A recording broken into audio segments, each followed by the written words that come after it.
Welcome to Sweet Life Beat Life. We hope this video helps. You start by positioning the anchor and inspecting the trunk.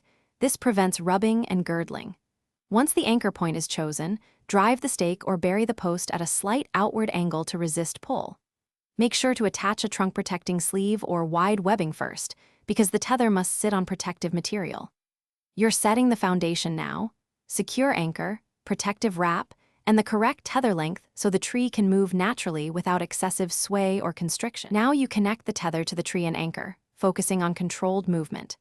You loop the tether at roughly 1/3 to 1/2 the tree's height so the leader can sway and strengthen.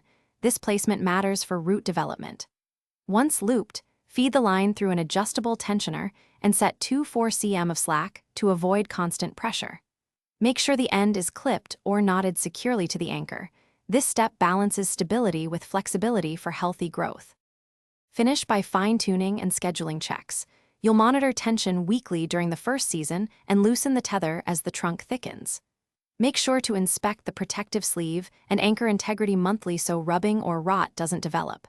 If you notice any girdling, bark damage, or excess lean, loosen the line and reroute it over new padding right away. Placing a second tether opposite the first can correct lean. Finally, remove permanent tethers after 1 to 2 growing seasons to allow full trunk strengthening. Thanks for watching. Consider subscribing if we helped you.